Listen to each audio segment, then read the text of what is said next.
Welcome to my podcast. I'm the Laughing Philosopher. Life is complicated. You are complicated.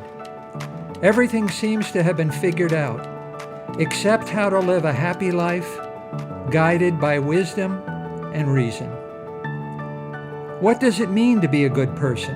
What is love? Who am I before I was told who I am? Why haven't I found myself yet? Why do I have regrets? Is this a just world?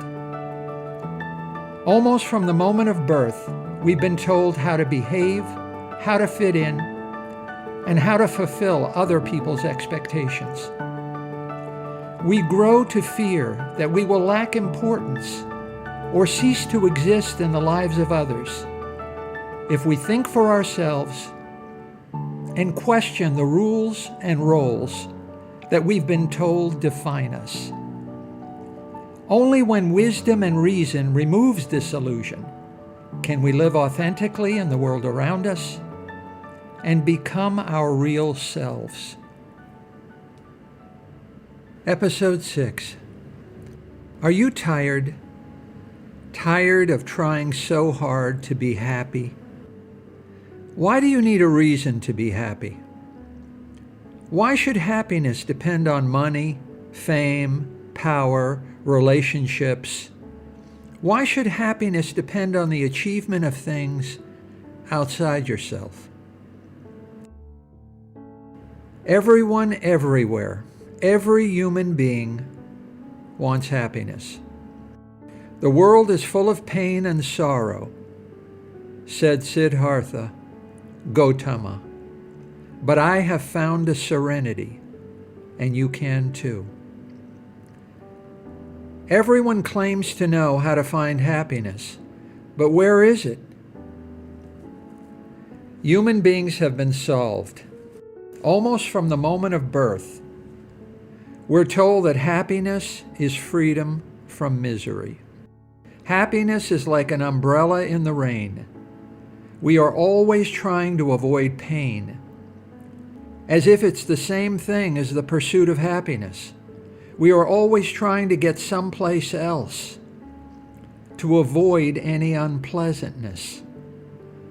But happiness is more than the absence of pain, just as life is more than an abundance of food. Why do you feel like you're always moving, but going nowhere? Desire is necessary to life, but you should be smart about your desires. Pleasure, wealth, fame, power. We can't get enough of them. Human behavior has been solved. Almost from birth, we're told to do everything properly. We are told there is one and only one right way to do everything properly in order to live a proper life. We are told that we must strive to achieve the proper desires in order to live a proper life. Proper desires, wealth, fame, power. A proper life is a happy life. We are told that more proper things mean more proper happiness. So we fill our environment with more and more things. We identify ourselves with our things. We measure our success with things. We judge ourselves and judge others with things. We work in order to buy, and we buy in order to motivate ourselves to work. So why do most of us never get the life we want and die feeling tired, confused, and cheated? What's wrong with our worldly desires? Why do they lead us down a dead-end street? Unattainable. Most people strive on untiringly to achieve these worldly goals, but most people fail to become famous, fail to become wealthy, fail to become powerful. Happiness is beyond our reach, so we try to be happy without it. Unfulfilling. The few who do achieve these things discover that they don't guarantee happiness. Was Elvis happy?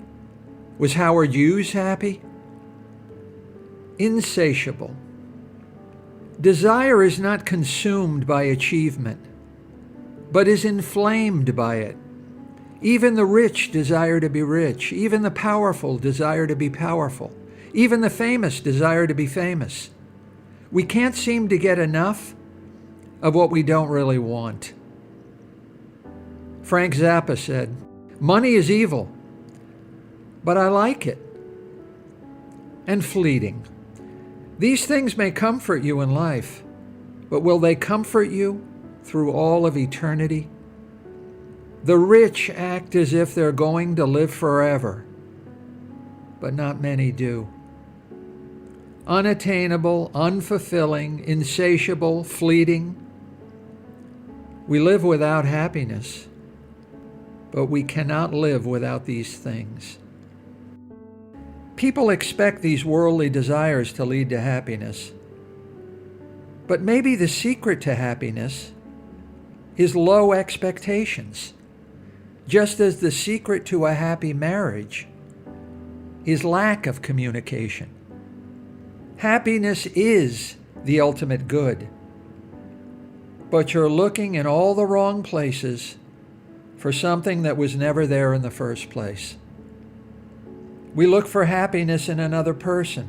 We change the whole course of our lives to possess someone we will be bored with in a couple of years, just because we think he or she will make us happy.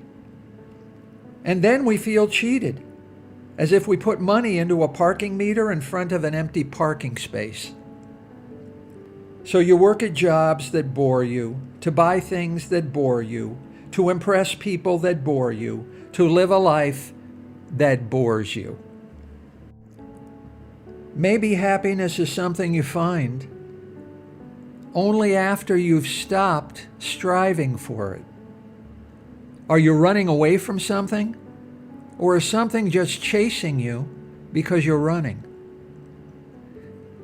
Would you prefer to watch a sunset, or would you prefer to own a famous painting of a sunset? Imagine if accumulating experiences was as valuable as accumulating things.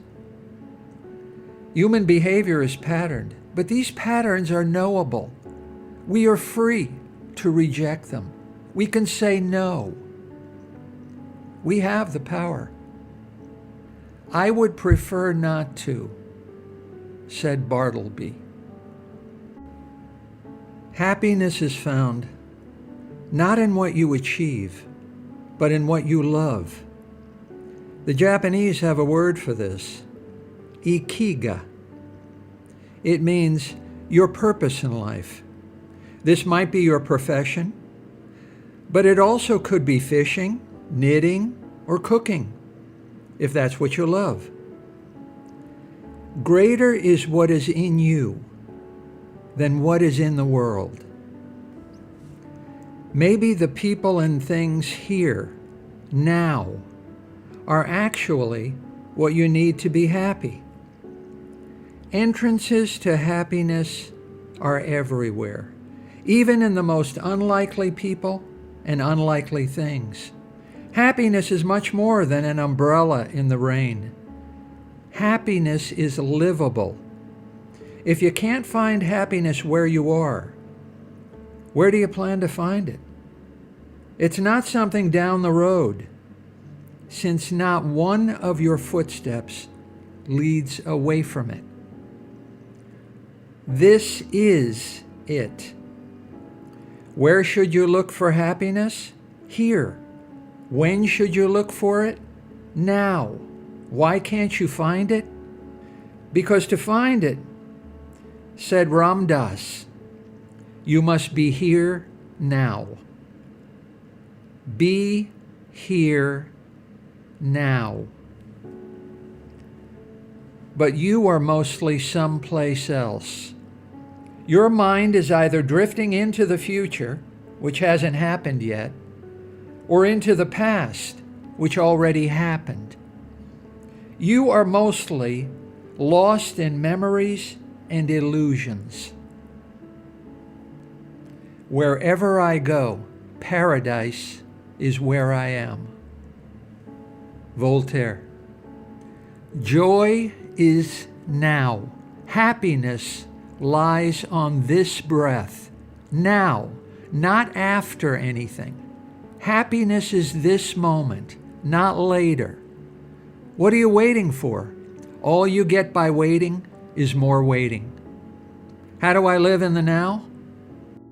Just pay attention. T.S. Eliot said, "We must return to where we started and know it again for the first time." Tomorrow, comb your hair from right to left and pay attention. Wear your shoes without socks and pay attention. Say good morning to your colleagues in Swahili and pay attention. You will feel your mind in the moment again for the first time. You will experience the now. How does it feel to pay attention? To be in the now? You will see things. Things we see and cannot unsee. Trust me. No one can tell you how it feels. I can try, but it would be like trying to teach modern algebra to a dog. This is a gift only you can give yourself. You read a map and trust the map maker. The map maker you neither know nor see. Trust me. All you have to lose is your weariness and your servitude. If you hit yourself on the head with a book and you hear a hollow sound, it doesn't necessarily mean the book is empty. Freud. The now is the only true reality and all there is. Be here now. And just as Kafka said, happiness will freely offer itself to you. It will roll in ecstasy at your feet. True happiness is found in the gifts only you can give yourself. Wisdom, friendship, compassion, charity. The world dislikes a hole, so we fill it. Rather than admit to ourselves that we just don't know how to live a happy life, we make up something to fill the hole. Fame, power, wealth, and somehow the not knowing makes the made-up stuff feel true. True happiness is a birdhouse in your soul. Even if you should lose everything else, you can go home again. True happiness is more than a sunny state of mind. 3 of Wittgenstein's siblings committed suicide, and he always believed that he would be the 4th. Yet his last words were, "Tell them I've had a wonderful life." Why have we figured out everything else but how to be happy just as you are? There is no equation for happiness. There are no roads, there are no maps, there is no book of instructions. You don't need a reason to be happy. You can be happy for no reason.